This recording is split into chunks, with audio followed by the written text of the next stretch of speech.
और उनका स्नेह हम सबको प्राप्त होता रहे। ओम साई राम साई राम। अध्याय 11 सगुण ब्रह्म श्री साईं बाबा डॉक्टर पंडित द्वारा पूजन। हाजी सिद्दीक फाल्के तत्वों पर नियंत्रण। इस अध्याय में अब हम श्री साईं बाबा के सगुण ब्रह्म स्वरूप, उनका पूजन तथा तत्व नियंत्रण का वर्णन करेंगे। सगुण ब्रह्म श्री साईं बाबा। ब्रह्म के दो स्वरूप हैं, निर्गुण और सगुण। निर्गुण निराकार है और सगुण साकार है। यद्यपि वे एक ही ब्रह्म के दो रूप हैं, फिर भी किसी को निर्गुण और किसी को सगुण उपासना में दिलचस्पी होती है। जैसा कि गीता के अध्याय 12 में वर्णन किया गया है, सगुण उपासना सरल और श्रेष्ठ है। मनुष्य स्वयं आकार यानी शरीर, इंद्रिय आदि में है, इसलिए उसे ईश्वर की साकार उपासना स्वभावतः ही सरल है।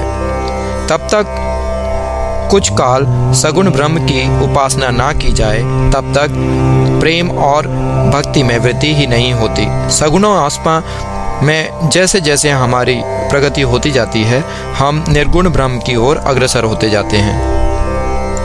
इसलिए सगुण उपासना से ही श्री गणेश करना अति उत्तम है। मूर्ति, वेदी, अग्नि, प्रकाश, सूर्य, जल और ब्राह्मण आदि सप्त उपासना की वस्तुएं होते हुए भी सद्गुरु ही इन सब में श्रेष्ठ है।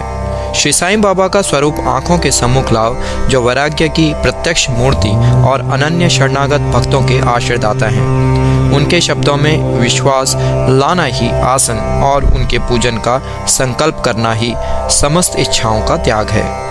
कोई कोई श्री साईं बाबा की गणना भगवत भक्त अथवा एक महाभागवत यानी महान भक्त में करते थे या करते हैं, परंतु हम लोगों के लिए तो वे ईश्वर अवतार हैं। वे अत्यंत क्षमाशील, शांत, सरल और संतुष्ट थे, जिसकी कोई उपमा नहीं दी जा सकती। यद्यपि वे शरीरधारी थे, पर यथार्थ में निर्गुण, निराकार, अनंत और नित्य मुक्त थे। गंगा नदी समुद्र की ओर जाती हुई मार्ग में ग्रीष्म से व्यथित अनेकों प्राणियों को शीतलता पहुंचाकर आनंदित करती, फसलों और वृक्षों को जीवन दान देती और जिस प्रकार प्राणियों की क्षुधा शांत करती है, उसी प्रकार श्री साईं संत जीवन व्यतीत करते हुए भी दूसरों को सांत्वना और सुख पहुंचाते हैं। भगवान श्री कृष्ण ने कहा है, संत ही मेरी आत्मा है, वे मेरी जीवित प्रतिमा और मेरे ही विशुद्ध स्वरूप हैं। मैं स्वयं वही हूँ। वे अवर्णनीय शक्तियाँ या ईश्वर की शक्ति जो कि सत, चित और आनंद हैं, शिरडी में साईं रूप में अवतीर्ण हुई थी। श्रुति यानी तैत्तिरीय उपनिषद में ब्रह्म को आनंद कहा गया है। अभी तक यह विषय केवल पुस्तकों में पढ़ते और सुनते थे, परंतु भक्तगण ने शिरडी में इस प्रकार का प्रत्यक्ष आनंद पा लिया है। बाबा सबके लिए आश्रयदाता थे, उन्हें किसी की सहायता की आवश्यकता न थी। उनके बैठने के लिए भक्तगण एक मुलायम आसन और एक बड़ा तकिया लगा देते थे। बाबा भक्तों के भावों का आदर करते और उनकी इच्छा अनुसार पूजन आदि करने में किसी प्रकार की आपत्ति न करते थे। कोई इत्र और चंदन लगाते, कोई सुपारी, पान और अन्य वस्तुएं भेंट करते और कोई नैवेद्य ही अर्पित करते थे। यद्यपि ऐसा जान पड़ता था कि उनका निवास स्थान शिरडी में है, परंतु वे तो सर्वव्यापक थे। इसका भक्तों ने नित्य प्रति अनुभव किया।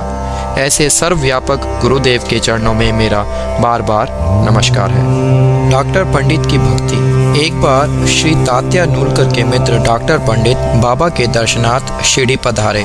बाबा को प्रणाम कर वे मस्जिद में कुछ देर तक बैठे। बाबा ने उन्हें श्री दादा भट्ट केलकर के पास भेजा, जहां पर उनका अच्छा स्वागत हुआ। फिर दादा भट्ट और डॉक्टर पंडित एक साथ पूजन के लिए मस्जिद पहुंचे। दादा भट्ट ने बाबा का पूजन किया। बाबा का पूजन तो प्राय सभी किया करते थे, परंतु अभी तक उनके शुभ मस्तक पर चंदन लगाने का किसी ने भी साहस नहीं किया था। केवल एक मालसापति ही उनके गले में चंदन लगाया करते थे। डॉक्टर पंडित ने पूजन की थाली में से चंदन लेकर बाबा के मस्तक पर त्रिपुंडाकार लगाया। लोगों ने महान आश्चर्य से देखा कि बाबा ने एक शब्द भी नहीं कहा। संध्या समय दादा भट्ट ने बाबा से पूछा, क्या कारण है कि आप दूसरों को तो मस्तक पर चंदन नहीं लगाने देते, परंतु डॉक्टर पंडित को आपने कुछ भी नहीं कहा।